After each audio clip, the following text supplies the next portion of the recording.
It started quietly, the way most strange stories do, with a sound no one could explain.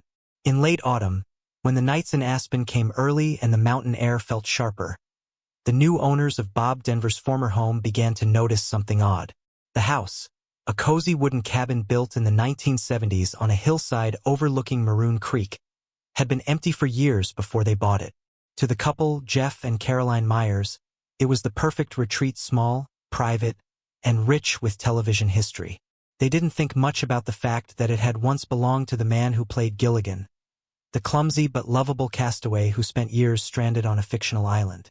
It was the first week after they moved in when Caroline heard laughter echoing faintly through the hallway. It wasn't the creaking of old timber or the hum of the heating system, it was a short, boyish giggle that seemed to come from somewhere near the living room, where Bob Denver had once set up his writing desk. When she mentioned it to Jeff that night, he laughed it off. "You've been watching too many reruns," he said. But when it happened again, this time accompanied by the faint smell of tobacco, like the sweet pipe smoke Bob was known for, Jeff started to listen more closely. The neighbors, few and far between up that winding road, had their own stories. One of them, an older woman named Ruth who had lived in Aspen since the early 80s, told Caroline that Bob used to walk out on the deck every evening, even in the cold, to watch the mountains fade into blue dusk. "He loved the quiet," Ruth said. "But after his wife Dreama sold the house, no one stayed there long. Some said it just didn't feel right at night. Too alive somehow." Jeff decided to test the idea that it was all in their heads. He set up a small voice recorder one night in the study, the same corner where Denver used to write letters to fans. When they played it back the next morning, most of it was silent. But at exactly 2:47 a.m., there was a faint scraping noise, like a chair being pulled across the wooden floor. Then, a few seconds later, a whisper, low, strained, and almost amused. Jeff replayed it over and over, trying to make sense of the syllables. To both of them, it sounded like one word: Skipper. Neither of them slept that night. The following evening, Caroline found herself staring at a framed black and white photo on the bookshelf, Bob Denver in character, smiling on the set of Gilligan's Island. She could have sworn that, just for a split second, his eyes looked different than before, not the wide, innocent eyes of a sitcom fool, but the weary look of a man still waiting to go home. A week later, Jeff was out of town for work. Alone in the cabin, Caroline woke to the sound of something rhythmic, almost like waves. But there was no water nearby, just snow and pine. She walked into the living room and saw that the old television, unplugged since the day they arrived, had somehow turned on. The screen was white static, and faintly, behind the noise, came a voice, distorted, but unmistakably cheerful. "Hey, little buddy." That was the moment she packed a bag and drove into town. When Jeff returned, he found the TV cold and dark again, no sign of tampering, no explanation. But the air inside the house felt charged, like a place waiting to be remembered. Even now, the locals say that sometimes, when the fog settles over Maroon Creek and the lights of Aspen flicker in the distance, laughter drifts from the cabin, light, friendly, and far away. Not menacing, not sad, just the laughter of a man who never quite left the island he made famous. The morning after Caroline left, Jeff woke to the kind of silence that only a mountain house can hold, heavy, dense, almost liquid. The kind that makes every small sound, the shifting wood, the hum of a refrigerator, feel intentional. He walked through the living room, coffee steaming in his hand, and found the curtains half open. Beyond them, Aspen was buried in mist, the peaks invisible, as though the world itself had shrunk down to this one wooden cabin. He set his mug on the counter and stared at the old writing desk by the window. The one Bob Denver had favored, the one Ruth said he'd sat at for hours after retiring, writing notes to fans and sketching ideas for projects that never materialized. The desk had a narrow drawer with a brass handle that always stuck, and Jeff had never been able to open it fully. That morning, though, it was ajar. Inside lay a yellowed envelope, unsealed, with one word written in neat, almost shaky cursive: Buddy. Jeff sat down, the wood creaking under him. The letter inside was brief, barely a few lines, and yet it felt like something he wasn't supposed to see. "If laughter is all we leave behind, I hope it's enough." Sometimes the island never lets you go. No date, no signature, just that. He stared at it for a long while, feeling the quiet press against his skin. Outside, a pine branch scraped against the window, rhythmic, steady, like the sway of something adrift on water. He folded the letter back and slid it into his jacket pocket. For reasons he couldn't name, he didn't tell Caroline about it. That night he called her.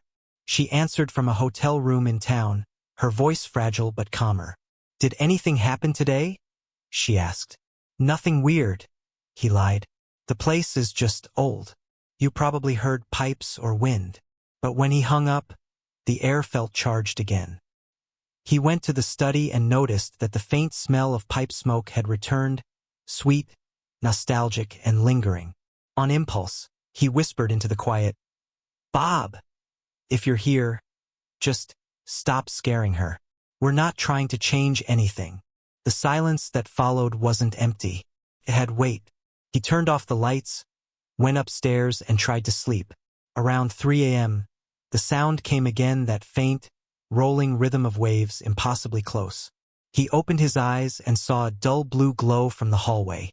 When he stepped out, the light was coming from the TV in the living room. The same static screen, flickering faintly, and the same faint voice, clearer now, though distant, like an echo from another room. Still stuck, still trying to get home. Jeff stood there, breath shallow. The TV was unplugged. Again. The sound faded slowly, replaced by the low moan of the mountain wind. The next morning he called Ruth. He told her about the sounds, the voice, the letter. She was silent for a long time before speaking. "You know," she said softly, "after Bob passed, Dreama told me she used to hear him late at night. Said he'd talk in his sleep, like he was back on the island again. He never really wanted fame. He wanted peace. Maybe he's still looking for it." Jeff didn't know what to say. When he hung up, he walked to the edge of the deck and looked out over the valley. The fog was lifting, and sunlight spilled across the snow, soft and golden. The house didn't feel frightening anymore, just lonely. That afternoon, he decided to do something small, something that felt human. He set up the old record player in the corner and found a vinyl of the Beach Boys, the same album Ruth said Bob used to play when guests came over. He placed the needle gently, and the cabin filled with soft, vintage surf melodies. For the first time in weeks, the place felt alive in a different way, not haunted, but remembered. He turned to the window and caught something faint. A movement, maybe, or a reflection. A silhouette standing on the porch outside. A man, slim, slightly hunched, with a familiar outline, a bucket hat, the same shape he'd seen 1,000 times in old reruns. The figure stood there, not menacing, not even sad, just still, watching. Jeff didn't move. He blinked once and the figure was gone. Only the empty porch remained, bathed in late afternoon light. He didn't tell Caroline. Not yet. That evening, he walked outside and found the air calm, the snow crunching softly under his boots. On the railing of the deck was a single seashell, small, smooth, faintly pink, worn as if by decades of tide and salt. There were no beaches for hundreds of miles. Jeff picked it up and held it in his palm, the cold biting into his skin. Somewhere behind him, from inside the cabin, came a faint echo of laughter, short, warm, and impossibly familiar. He didn't run. He just stood there, listening, until the wind swallowed it up and left only the whisper of pine. Don't forget to subscribe and like if you liked this story. The following morning was bright but strangely muted, the way light looks when it filters through thin snow clouds. Jeff woke late, feeling as though he hadn't slept at all. The shell lay on the bedside table beside his phone, a pale curve that caught every glint of light like glass. He hadn't told Caroline about it. Part of him didn't want to break the fragile calm that seemed to have settled over the cabin overnight. But another part couldn't shake the quiet unease of it all, the voice, the figure, the letter. It all felt connected somehow, woven into the grain of the house itself. When he went downstairs, the record player was still out from the night before. The needle rested in the middle of the vinyl, unmoved. Yet the faint smell of ocean salt lingered in the air, mixed with pipe smoke and pine resin. He opened the front door to let in the morning chill, half expecting the shell to be gone when he turned back. But it was still there.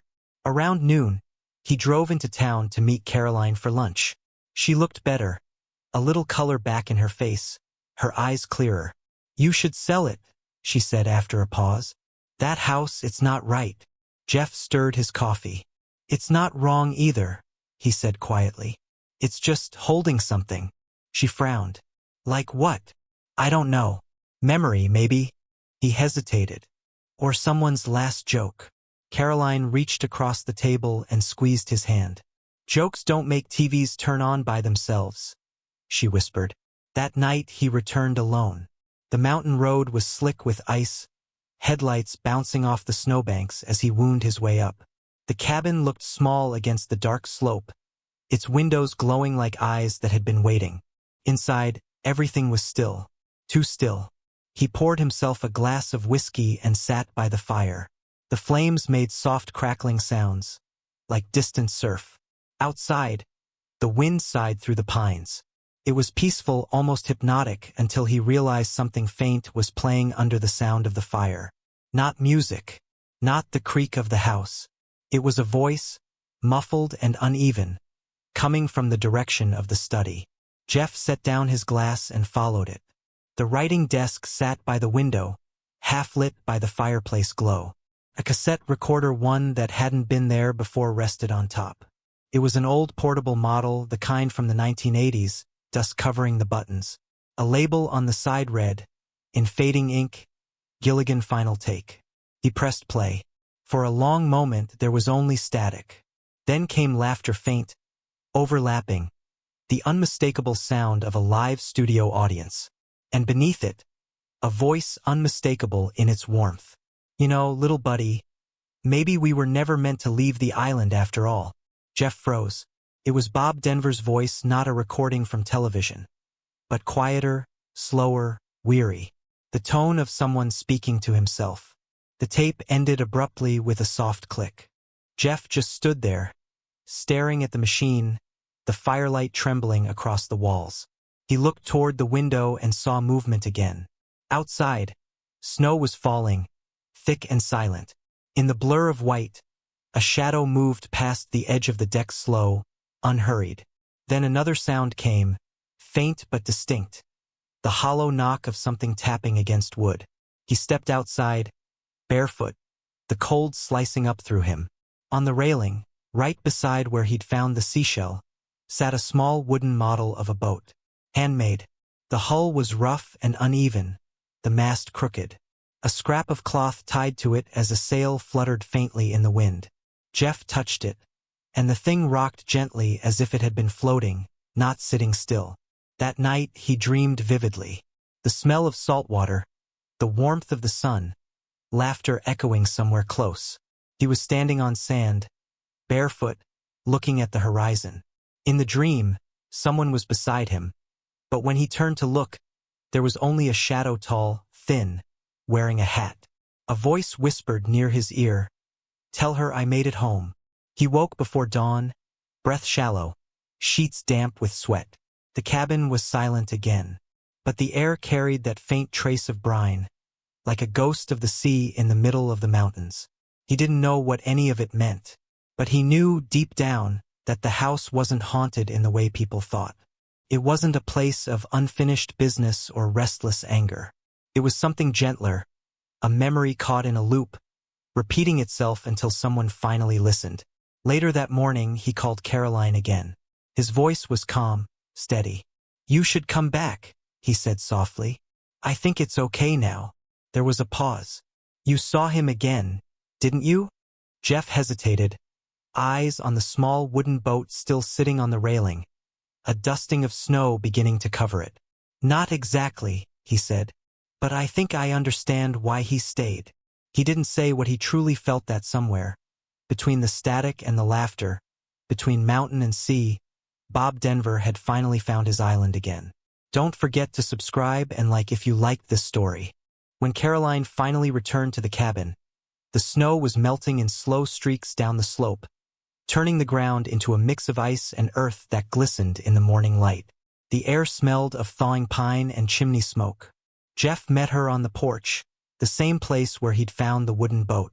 He looked different, tired, yes, but steadier, like a man who had stopped running from something invisible. Inside, the fire was burning low, and sunlight pooled across the floorboards. The house didn't feel tense anymore. The heaviness that had once hung in the air, the strange static, the faint sense of being watched had lifted. It was quiet now, but not empty.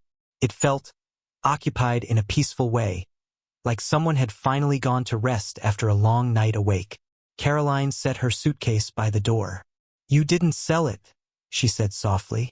"I couldn't," Jeff replied. "Not after what happened." He led her into the study. The letter was gone.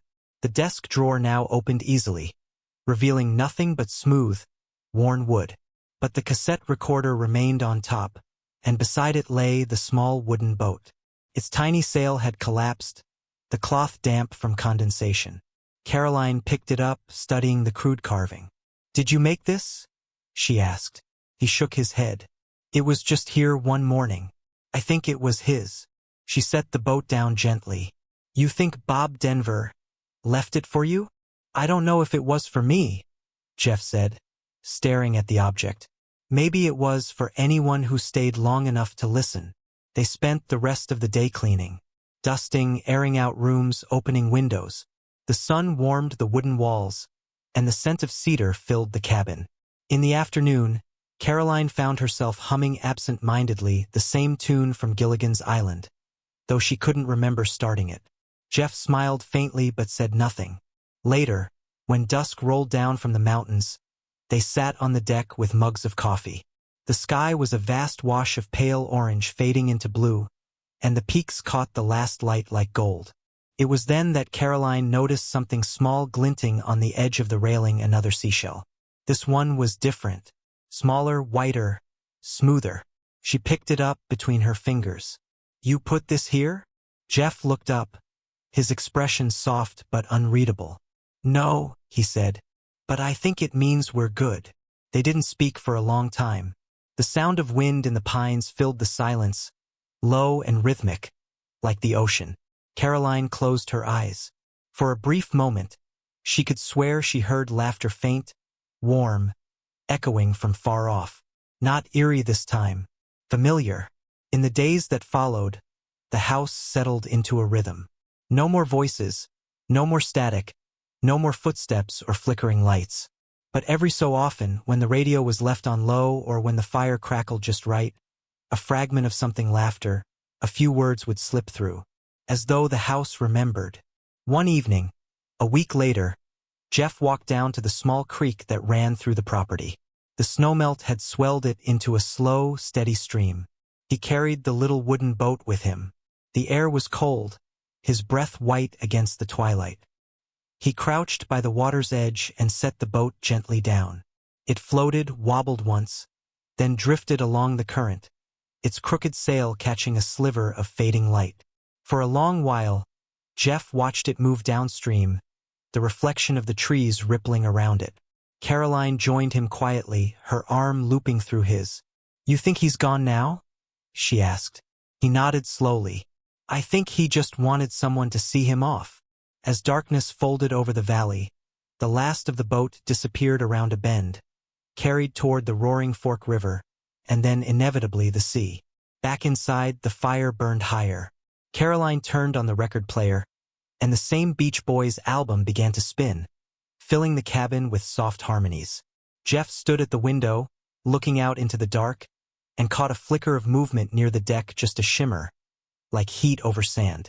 For an instant, he saw the shape of a man, young again, hat tilted, a smile on his face. The figure lifted a hand in a small wave before fading into the night. The cabin stayed still. The record crackled softly. Caroline came to stand beside him. "What is it?" she whispered. He shook his head, his voice quiet. "Nothing. Just goodbye."